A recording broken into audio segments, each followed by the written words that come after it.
If you've ever been interested in figuring out how to draw dynamic poses, like maybe you've seen in anime or animations where people are flying, punching, kicking, and all of that, but for some reason when you try it yourself, it's not looking the same, this video is going to be for you, because I'm going to actually walk you through, I think, the 3 core steps of being able to do any dynamic pose. I'll give you the secret ones right now, which is just gesture, perspective, and form, and then I'll give you a little additional sauce by the end of this one too.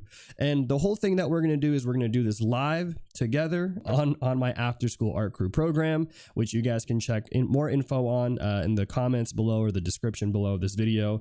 But we're going to actually walk through these with some nice examples here today. And we are partnered with Graphite Studio. They'll also be linked as well. So let's talk about dynamic poses. And I guess on a high level, what makes a pose quote unquote dynamic? In my mind, I think you kind of have to think about dynamic in the sense of comparing it to static, right? Like what is static versus dynamic? And in that sense, I like to think that a static pose is one that is more stationary. There's maybe not as much movement on it. Maybe things are more stable. And so if you were to imagine just a simple example here of a character and they were standing, right? Like a little box character like this, right? I would say this is a relatively static pose. It seems pretty parallel, pretty flat, and nothing really too crazy going on with the perspective or the angles. And you can easily make something, I think, more dynamic by simply just going in here and like maybe tilting the pelvis. You might have seen this or heard of this in some like Renaissance style stuff. I always forget the term. Someone in the YouTube comments might correct me, but it's like contrapposta or something, pasta contro, contrapposta. Basically, it's this concept where we are tilting the forms here of the shoulder and the hips, and through that we actually get some more interesting kind of forms, right? Interesting kind of shape. And now because we have, for example, that hip tilting, this leg has to kind of extend down a bit. This maybe arm now is a little bit lower, and then maybe we put this one on here. And you know what? For an additional added flavor, boom, right? We'll add a little head tilt, and now we have these nice rhythms. And speaking of rhythms, that is basically the first step, which is talking about gesture. Oftentimes when people think of dynamic poses, they're going to say, Kaycem, I want to be able to do this. I want to be able to get the arm reaching forward, and I want to, do the foreshortening and all of that stuff, right? And yes, we will definitely get to that in this video, but I actually think it's more important first to understand gesture and the importance of that. Because if you can do these things as a stick figure in gesture, and then you can apply those stick figure techniques over to something that's a little bit more three-dimensional through perspective, then it's really just a matter of adding a bit of thickness to that, right? A little bit of thickness to it to give it some form that'll eventually let you do some of these more complex stuff. So as you'll find in this video, I like to start off very simple, right? From the basics, from the ground up, because I don't know who's watching this video. You might be a pro, you might be a beginner. And so I want to make sure I'm helping you guys cover all your bases. So let's start with this example right here. We got this dude, he's doing a little bit of a hop, step, and probably a jump. He seems maybe like he's a high jumper or something. And so what I like to do is I like to always think first, again, about that gesture. And if you guys have never heard of gesture, I do have another video where I talk more in detail about gesture, tips and tricks that we use in the animation industry, right?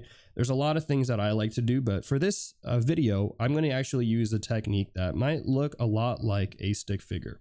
So here, I'm just going to kind of find that rhythm of basically that top of the head. Imagine that flow there of the spine, right? We all got a spine out here.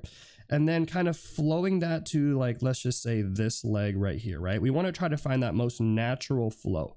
And in the terms of gesture, this is basically known as the line of action. There's a few other terms that are kind of associated with it, but for the sake of this one, we're going to say line of action.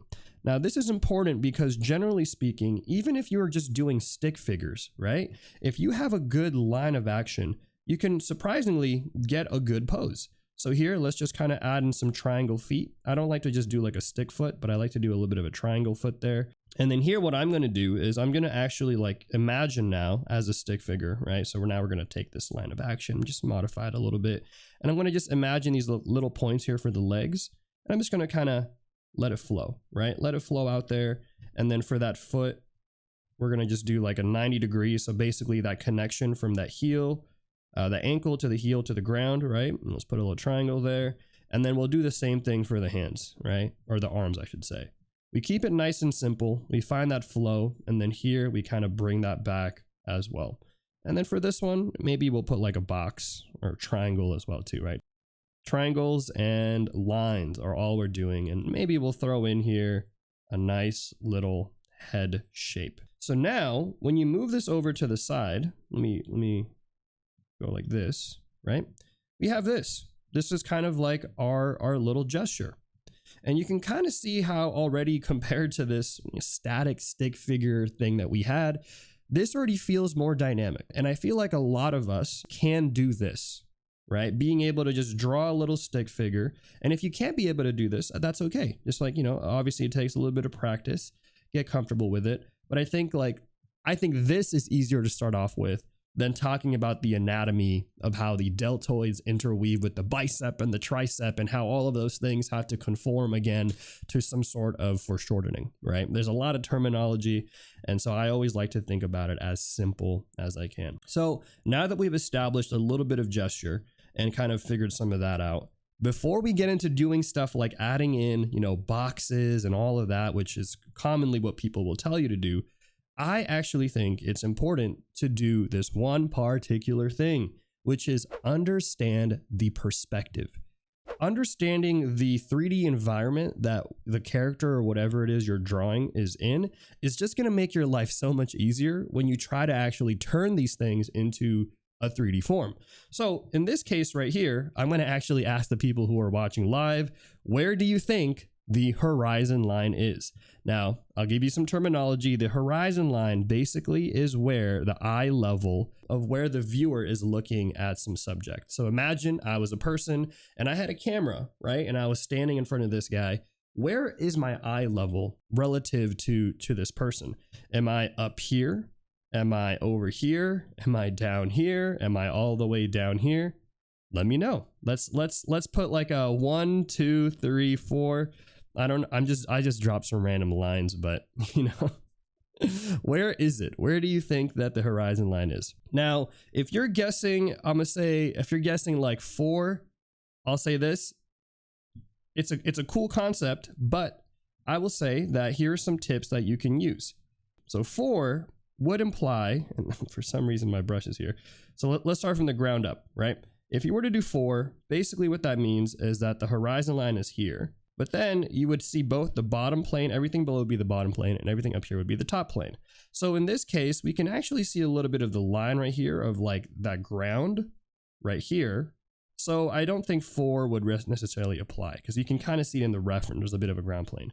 Similarly, if we're looking at the angle here to be at about 3, right where the knees are, I still think that's a little too low. And the reason why is because we can see, take a look at this, the top plane of the knee. So you always want to look for these landmarks, these little cues that kind of let you know where things are. So in this case right here, because we can actually see the top plane of that knee and that upper thigh area of those quad muscles, you kind of have to think about that a bit. Now, in this case, let's just say maybe we look at 2. I think 2 could be a promising area right about the torso. It's not a bad spot, I would say. And then we can even say, if we're getting closer to it, even chest level might be where it could be as well. Now, a lot of these things don't have to be exact. So for those of you who are trying to guess and you're like, hey, Sam, well, I think actually it should be here or here or here. That's not necessarily the point that I'm trying to make. It's more so just you being aware of where the horizon line could possibly be. So someone in the live was asking, so the horizon line and the ground plane are not in fact the same. No, they are not actually. When you're looking into the distance, like let's say you're looking at the beach and you're seeing that horizon line. The horizon line meets with the ground because it's so far away. But if you're looking at somebody like right next to you, the horizon line is actually just where your eye level is. So if you're standing eye level with someone else, that is where the horizon line is. If you're squatting, for example, then your horizon line is going to be where the hips are, right? So the horizon line and the eye level are effectively kind of interchangeable. There are some cases, especially in cinematography, where those things are not true, but that's not the point of this video. Now that we're talking about these things though, let's actually go in here and let's apply now a bit of perspective. So let's just say let's just put it right here, right? We like the horizon line to be at maybe that belly button area right here. And so what I like to do is I actually like to kind of imagine my character now, if they were kind of standing on a little box, a little grid. And maybe if you've ever seen animation and stuff or animatics, you probably are familiar with this. Or if you're just seeing, form. But I like to always think about perspective, because when you already have an established perspective in your scene, it's going to just make that third step of establishing form so much easier. So here we have now this character, they're standing on something. It feels like they're actually in some sort of environment. And now let's actually put a little bit of a ground plane on there just to add a little something. Also, my dog just moved, so let's follow my dog. He's wearing a cone today because his balls got severance. Now that we've established this, you can kind of start to see like, okay, we're building something, right? We're already, this I think to me feels dynamic because we're establishing 3D space, we're establishing gesture, and then now we get to do the fun part of actually going in and talking a little bit about form. So what exactly is form? Well, I think one of the best ways I like to put it is if we're taking something that's 2D, we're applying now something that's a little bit more three-dimensional. So in this case right here, let's actually add that rib cage. But what I'm going to do is let's just kind of imagine it a little bit as a box shape. And by doing this box shape, this is actually going to help us quite a bit, because now that we've established where we want that horizon line to be, irrespective of the reference, right? Whatever the reference we have, now we can actually go in here and imagine this little box in this 3D plane. So here I'm putting kind of this box right here, and I'm putting a little shadow there because that's where that bottom plane is. And so when something is above that horizon line, we're going to see a bit of that bottom plane, right? And also this character is kind of twisting and kind of curving their back up a little bit. And so we'll actually see a bit of that as well too. And then we're going to kind of just apply this approach to everything else. And so let me go ahead and do that for you guys. So in this case right here, we have that pelvis, right? Boom, there it is. Add a little bit of 3D form there, right? And then let's actually add the head, and we'll kind of stop there a little bit because I think this is going to be an important thing to kind of discuss. So here we go. We have here the head, the torso, and the hips, right? Nice and easy. If you guys have seen my gesture videos, or if you've seen any gesture videos, you've probably heard that these are the three major landmarks that you should always keep an eye out on: head, torso, and hips. And so before we continue with everything else, let's actually talk about some other techniques now, going back to step number 1 of gesture, and how we can apply this approach. Because originally we just did the stick figure approach, right? Just using sticks and shoulders and hips for the landmarks. But you could actually take that same approach and you can go ahead and do something like this. You can say, all right, well, now I'm going to simplify the torso like that, and I'll simplify the hip like that, and I'll simplify the head like that, and then I'll add a nice little gesture.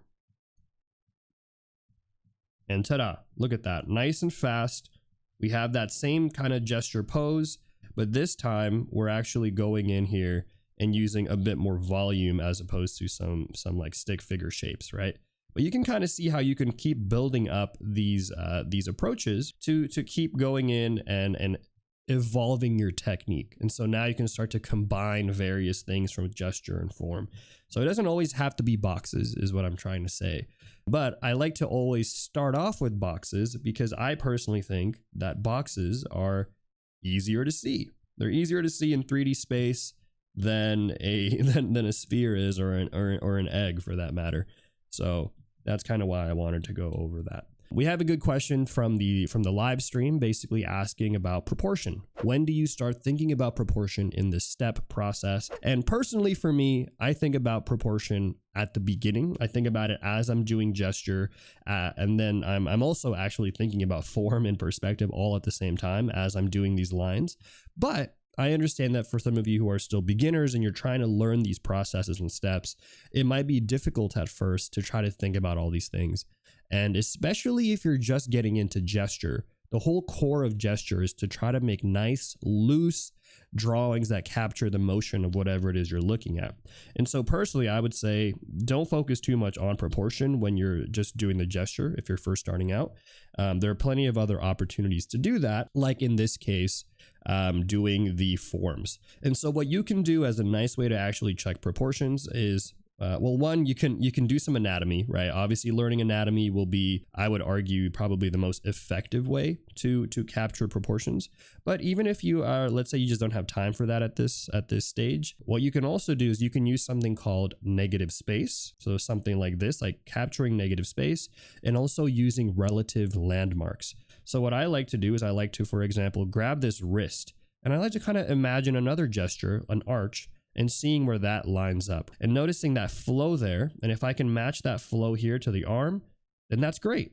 But if my arm, let's just say I draw it this way, the arm is like too long, right? And it's like over here like that. And if I try to do that same technique, notice how that swoop now is a lot lower. You see that? And so I try to utilize some of these gestural techniques as I'm doing these things as well too. So let's just say, for example, here with the torso, right? I like to kind of find that swoop here of the torso to that leg. And then I'm trying to also, let's just say, match up here the foot. So like in this case, actually, I could probably bring this leg back a bit even. I like to kind of do stuff like that where I can just try to find those rhythms. But obviously also I have studied my anatomy, and so I have a few other like tips and tricks that I do use to capture that. And I think I do have a video on my YouTube channel. I have a video on my YouTube channel that does go over proportions. If not, let me know in the comments if you guys want a dedicated video on proportions a little bit and the secret hack to mastering proportions, because we could. But yeah, this is kind of where we're at, right? Not too bad, not too shabby. We have here this. And so now we've done all this, and I think if you can do this, if you can do these 3 steps of gesture, perspective, and form, that is basically what is going to get you, for the most part, 80 to 90% of that dynamic pose. The rest of it is just practicing and getting comfortable. So if you guys want to see the remainder of this video and how I talk a little bit about, pushing these forms even further and how we utilize lenses and stuff to really get something that's more extreme and dynamic, make sure you check out the After School Art Crew, where we go over this for a full hour-long tutorial. And with that being said, like and subscribe, and I'll catch you in the next one. Peace.